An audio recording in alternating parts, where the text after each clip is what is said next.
नमस्कार दोस्तों, स्वागत है आपका आपके अपने प्लेटफॉर्म सरल एग्जाम में। मैं कुलदीप स्वागत करता हूं। आज हम लोग बात करते हैं वीडियो डीवी की। जी हाँ, वीडियो डीवी के जो प्रपत्र आए हैं उनको किस तरह से भरना है। आप सभी लोग जानते हैं कि अगर थोड़ी सी भी गलती हो जाती है तो डीवी चूँकि लास्ट स्टेप होता है आपकी जॉब के लिए, तो अगर इसमें थोड़ी सी गलती होने का मतलब है अगर थोड़ी सी भी गड़बड़ी हुई और डाटा फीड करने में कोई दिक्कत तो हो सकता है, आपकी नौकरी लास्ट स्टेप होता है। इसलिए बहुत बखूबी और बहुत ध्यान से भरना होता है। आपको हम स्टेप बाय स्टेप बताएंगे वीडियो डीवी का फॉर्म कैसे भरना, और ये भी साथ बताते हैं आपको इस समय जितनी भी वीडियो की डीवी हो रही हैं उनके जितने भी फॉर्म होते हैं 19 सब एक ही होते हैं, क्योंकि जो भी थोड़ा सा अलगाव होता है वो सिर्फ योग्यता का होता है और पद का होता है, बस उतना ही अंतर होता है। आपको बताएंगे स्टेप बाय स्टेप कौन कौन से डॉक्यूमेंट लगेंगे, ये भी आपको बताएंगे। सबसे पहले आपको हम ये बता दे रहे हैं कि डॉक्यूमेंट कौन से लगेंगे, और उसके बाद बता दें फॉर्म कैसे भरना है। ये देखिए मैंने पूरा फॉर्म फिल करके रखा हुआ है, आपको भी स्टेप बाय स्टेप बताएंगे कि कैसे कहाँ पर क्या क्या भरना है। ठीक है, तो इंतज़ार कीजिएगा। अभी तक चैनल को सब्सक्राइब नहीं किया तो चैनल को सब्सक्राइब कर लें।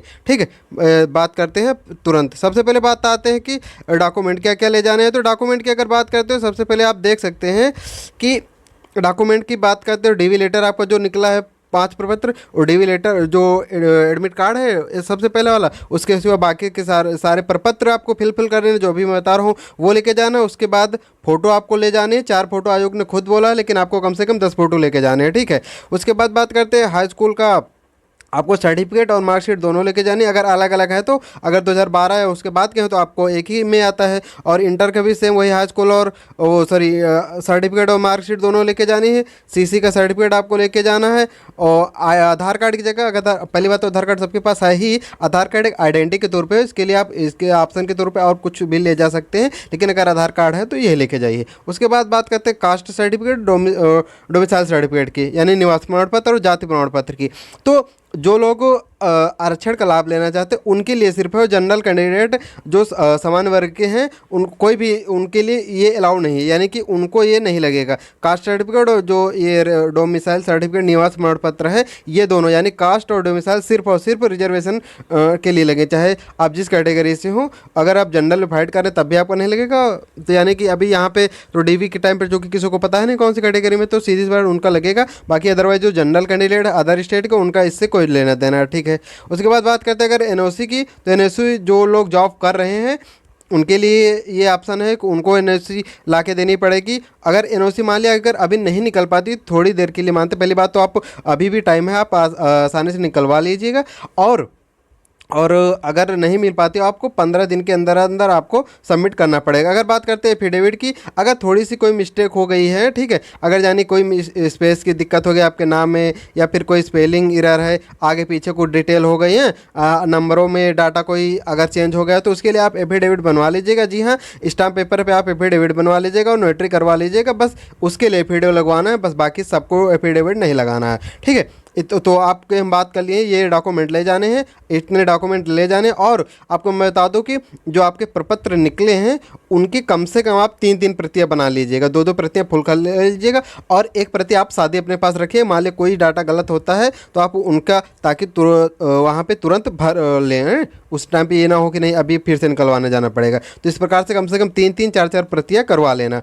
और ये सारे आपको ओरिजिनल डॉक्यूमेंट भी ले जाने, प्लस इनकी छायाप्रति यानी फोटो कॉपी भी लेके जाने। ठीक है, उसके बाद बात करते हैं आप स्टेप बाय स्टेप की कौन कौन से जगह पे क्या क्या भरना है। ठीक है, चैनल को सब्सक्राइब नहीं किया तो चैनल को सब्सक्राइब कर ले, ताकि सभी वीडियो नोटिफिकेशन आपको टाइम टू टाइम मिलते रहे। जैसे आप देख रहे हैं पहला पेज है, ये डीवी लेटर है। ठीक है, ये देखिए जैसा इसमें लिखा हुआ है अभिलेख परीक्षण पत्र। ठीक है, ये अभिलेख परीक्षण पत्र, इसका आपको कुछ काम नहीं, इसमें आपको कुछ भी फुलफिल नहीं करना है, सारा डाटा इसमें ऑलरेडी फुल है। ये सिर्फ और सिर्फ तभी लगेगा जब आप एंट्री करेंगे आयोग पे, तो इसको देख के आपको एंट्री मिल जाएगी बस, और बाकी कोई काम नहीं इसका। उसके बाद बात करते हैं अगले की। ठीक है, तो अगला सबसे पहले आता है नंबर 1 प्रपत्र 1।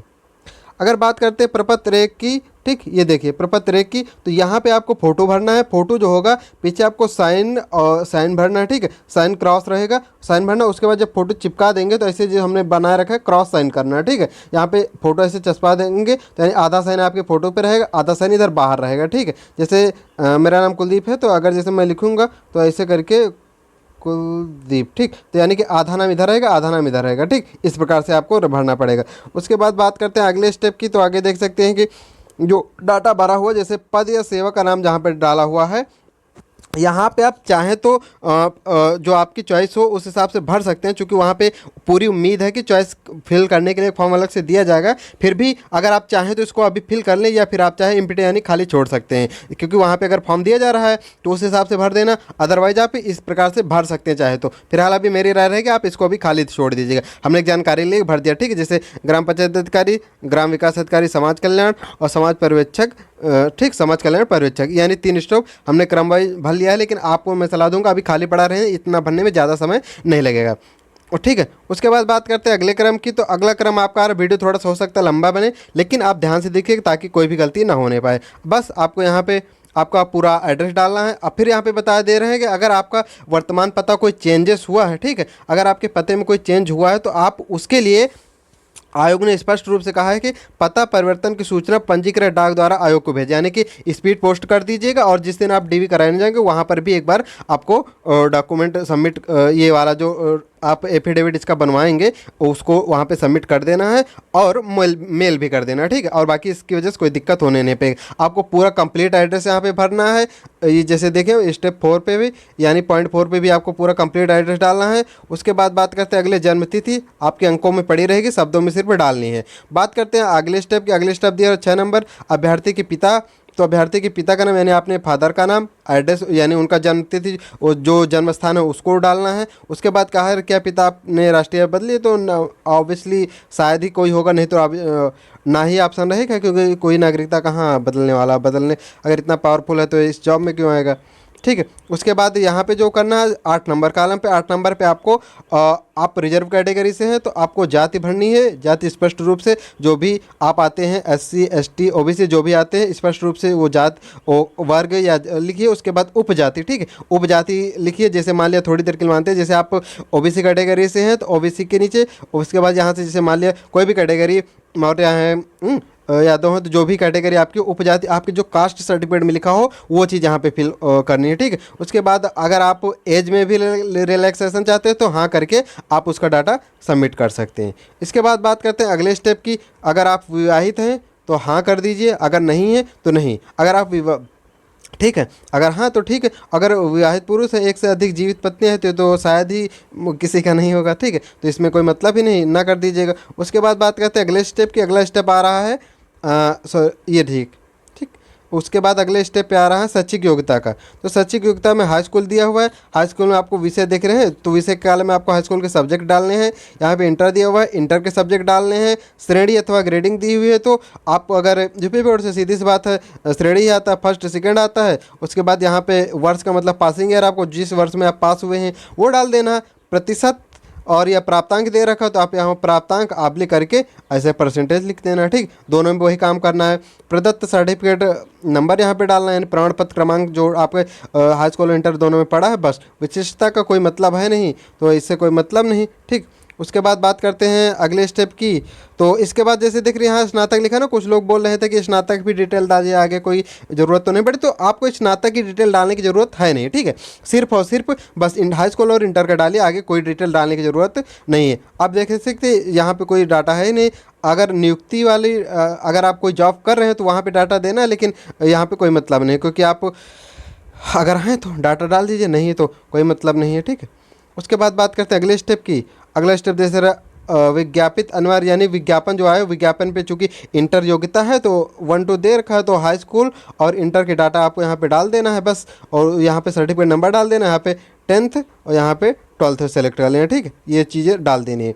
उसके बाद यहाँ पे दे रहा है कि क्या अभ्यर्थी ने टोटल सेना में कम से कम 2 वर्ष की सेवा की है। अगर की है तो हाँ, नहीं है तो नहीं है। अगर की है हाँ करेंगे तो आप प्रमाण पत्र नंबर डालेंगे। वही NCC का भी हाल है, अगर हाँ करेंगे तो यहाँ पे सर्टिफिकेट नंबर डालना, बाकी और कोई काम नहीं। अगर कोई आपके पास यानी आपका कोई आपके नाम FIR है, न्यायालय में कोई दंडित मामला है तो वहाँ पर हाँ लिख के उसका डाटा डालना है। लेकिन आपके उम्मीद करता हूँ किसी का नहीं होगा तो नहीं करना, और यहाँ पर नो कर देना, ठीक है। यहाँ पर आपको क्या कर देना, यहाँ पर तीनों ही ऑप्शन पर उम्मीद करता हूँ कि किसी का नहीं होगा तो यहाँ पर आपको नो कर देना है। ठीक है। उसके बाद बात करते हैं अगले स्टेप की। अगला स्टेप आ रहा बैंक डिटेल पे जो आपकी फ़ीस कटी है उसकी। तो चूंकि ये आपके पास है तो डाल दीजिए, नहीं तो कोई ज़रूरत नहीं, ज़रूरी नहीं है, ठीक है। ये अननेसेसरी है, इसकी ज़रूरत कोई नहीं है कि नहीं होना ही चाहिए, ठीक है। अगर है तो आपके पास डाल दीजिए, नहीं तो कोई दिक्कत नहीं। बस बस घोषणा पत्र कर देना, अपना नाम लिख लेना है, जिस डेट को डीवी होनी है वो डेट डाल देनी है, प्लेस में लखनऊ डाल देना। चूँकि उसके बाद आपका हस्ताक्षर हो जाना चाहिए। देखिए आप, मैंने नाम इंग्लिश में लिखा है, लेकिन हस्ताक्षर चूँकि जो फॉर्म में आपका अपलोड है वही करना है। ये मत सोचना कि हम इंग्लिश में करते, जो हस्ताक्षर आपका फॉर्म में है वही करना, आपको पूरा कंप्लीट एड्रेस डाल देना है, ठीक है। इस प्रकार से प्रपत्र 1 कंप्लीट हो चुका है। बात करते हैं अगले प्रपत्र के। अगले प्रपत्र 2 की आते हैं। तो अगले प्रपत्र 2 में भी सेम जो भी डाटा यहाँ पे मांगा गया, चूँकि ये नाम लिखा हुआ पूरा। उसके बाद पिताजी का नाम पूछ रहा है, तो पिताजी का नाम आपको फिल कर देना है। उसके बाद माता जी का नाम फिल कर देना। उसके बाद यहाँ पे देख रहे राष्ट्रीयता, आप पिता के आगे कुछ लोग नाम लिख देते हो, तो यहाँ पे नाम नहीं लिखना है, चूँकि लिख रहा है निम्नलिखित की राष्ट्रीयता, यानी पिता की राष्ट्रीयता, माता की राष्ट्रीयता है। उसके बाद पति, अगर फीमेल कैंडिडेट है तो यहाँ पति की राष्ट्रीयता लिख देंगे, अगर ठीक है। और अगर मेल कैंडिडेट अगर विवाहित है तो पत्नी की भी राष्ट्रीयता यहाँ पे लिख दीजिएगा, ठीक है। अगर नहीं तो केवल माता पिता की लिख दीजिएगा। उसके बाद अगला स्टेप आ रहा है कि अगर फिर वही बात, अगर विवाहित कैंडिडेट है महिला तो यहाँ पे पति का जन्म स्थान डालना है, और अगर मेल कैंडिडेट है तो यहाँ पत्नी का ठीक जन्म स्थान डालना है। अगर अविवाहित है तो कोई मतलब नहीं है। उसके बाद यहाँ पे कंप्लीट एड्रेस डालना है, जो आपका पूरा कंप्लीट देखिए यहाँ पे स्पष्ट गांव, थाना, जिला, सड़क, मार्ग, गली, मकान, सब पूरे डिटेल डालना है। और अगर पाकिस्तान इससे कोई मतलब है नॉट एप्लीकेबल कर दीजिएगा। और वर्तमान पता, शहर का नाम यहाँ पे वही डालना है जो आप वर्तमान में जहाँ पे रह रहे हैं। अगर कोई चेंजेस है तो आप वो स्पीड पोस्ट और एफिडेविट बनवा लीजिएगा, लेकिन डालिएगा यहाँ पे वही, ठीक है। उसके बाद कॉलेज या स्कूल का नाम पता जो डाला डाल रहा, तो यहाँ पे आपको हाई स्कूल और इंटर दोनों का डाल देना है। यहाँ पे जो पूछ रहा है कि प्रवेश का दिनांक और छोड़ने की तारीख, ये आपकी टीसी जो होती है, टीसी में आपको डिटेल दी होती है। अगर नहीं है तो आप स्किप कर सकते हैं। उम्मीद करता हूँ कि आपके पास टीसी होगी, तो टीसी देख के आप यहाँ पे फिल कर सकते हैं। परीक्षा जो पास की है तो हाई स्कूल और इंटरमीडिएट, ठीक है। उसके बाद बात करते हैं अगले स्टेप की। तो अगला स्टेप आ रहा है फिर यहाँ पे कार्यालय, तो यहाँ पे कोई डाटा डालना ही नहीं। जैसे लिख रहा है कि कार्यालय फर्म के यदि कोई उम्मीदवार, तो कार्यालय फर्म का कोई मतलब है जो कुल मिला के ऐसे बतौर ऐसे ठेके पे कोई काम कर रहा है, ठीक है। संविदा पे उनका डाटा कोई भी सबमिट करना है, उसको स्किप कर देना, उसकी डाटा आपको डालने की ज़रूरत नहीं। ये सब आपको न्यायालय वाला पूछ रहा तो यानी नॉट एप्लीकेबल कर देना। फिर आपको वही काम करना है, बस जितने भी प्रपत्र होंगे सब में साइन करने हैं। तो आपको डेट डाल देना है, प्लेस में आपको लखनऊ डाल देना है, नाम, हस्ताक्षर, एड्रेस डाल देना है, ठीक। उसके बाद बात करते हैं प्रपत्र 3 की। अगर प्रपत्र 3 की बात करते हैं तो आपको फिर से वही नाम डाल देना, क्योंकि इंग्लिश में पहले से लिखा हुआ, हिंदी में आपको डाल देना फादर्स नेम। आपको यहाँ पे जन्म तिथि अंकों में डाल देनी है, यहाँ पे शब्दों में डाल देने। और पूरा फॉर्म आपको मैं एडवाइस दूंगा कि आप इंग्लिश में फुल भेजिए, क्योंकि जो आपका डाटा सबमिट होगा आयोग में वो डाटा इंग्लिश में ही भरा जाता है, इसलिए कोई स्पेलिंग की त्रुटि ना हो, इसलिए आप इंग्लिश में भरेंगे बेटर रहेगा। और पूरा डाटा डालना है पिन कोड सहित, ठीक है। राज्य, जिला, तहसील, जो भी आपका डाटा है, ग्राम पोस्ट, पूरा डाटा डालिएगा, ठीक। तो इस प्रकार से आप देख सकते हैं इसमें ये डाटा डाल लेना है बस। उसके बाद जो योग्यता वाली बात आ रही है तो योग्यता वाले में ये कर देना है, ठीक। उसके बाद बात करते हैं यहाँ पे परीक्षाएं जो उत्तीर्ण की होता है, हाई स्कूल, इंटरमीडिएट, बस वही परीक्षाएं जो विषय हो तो विषय आपको डाल देना अपने अपने। और परीक्षा का अनुक्रमांक डाला है तो आपको यहाँ पे हाई स्कूल का अनुक्रमांक डाल देना, यहाँ पे इंटर का अनुक्रमांक डाल देना। श्रेणी पूछ रहा है तो श्रेणी में यहाँ पे जो भी आपके आयु फर्स्ट सेकंड थर्ड वो डाल देनी है, कोई दिक्कत नहीं, चाहे फर्स्ट और सेकंड हो, कोई उससे मतलब नहीं। फिर नियुक्ति की बात कर रहा हो तो यहाँ पे कर रहा है तो डाटा डाल दीजिए, अगर नहीं है तो कोई मतलब नॉट एप्लीकेबल कर दीजिए, ठीक। उसके बाद बात करते हैं लास्ट स्टेप प्रपत्र 4 की। तो प्रपत्र 4 में जो डाटा डालना है,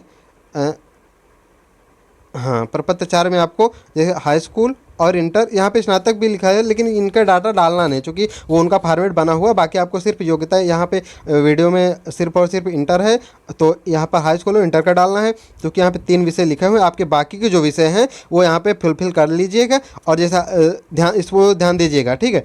जैसे इसको हम बताने का प्रयास करते हैं, ठीक। ये देखिए जैसे हमने हाई स्कूल, ये हाई स्कूल लिखा हुआ है ना, तो हाई स्कूल का डालना, हाई स्कूल के प्राप्तांक यहाँ पे डालने हैं पूरे 6 के 6 सब्जेक्ट के। उसके बाद यहाँ पे पूर्णांक आपका 100 का है वो डाल देना, ठीक। अब बात करते हैं इंटर की। तो इंटर का मतलब जैसे हिंदी है तो इसके सामने यहाँ पे डाल दिया, अंग्रेजी है तो अंग्रेजी के सामने यहाँ डाल दिया। उसके बाद गणित अगर इंटर पे नहीं है तो यहाँ खाली छोड़ देना, ये नहीं कि यहाँ पर। उसके बाद यहाँ पे जैसे कि साइंस है, अगर इंटर पे नहीं है तो कोई मतलब छोड़ देना। उसके बाद जो भी डाटा आपके पास, जैसे हमारे पास इंटर में 2 सब्जेक्ट थे, 2 सब्जेक्ट के सामने लिख दिया। उसके बाद मेरा एक सब्जेक्ट चेंज हुआ तो हिस्ट्री एजुकेशन, सोशल, जैसे 3 सब्जेक्ट हैं, इनको यहाँ पे डाटा नहीं डालना, यहाँ पे इसके सामने डालना, ठीक है। तो हिस्ट्री का हमने यहाँ डाटा डाल दिया, एजुकेशन सोशल यहाँ पे डाल दिया, टोटल कर दिया।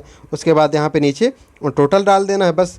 जैसे योग हाई स्कूल योग डाल देना, पूर्णांक का योग डाल देना, इंटर का टोटल डाल देना और पूर्णांक डाल देना, बस श्रेणी है तो जो भी आपकी हो वो डाल देना बस। मैं प्रमाणित करता हूँ पुरस्टिया मेरी जानकारी में है, और यहाँ पे फिर से सिग्नेचर कर देना है, ठीक।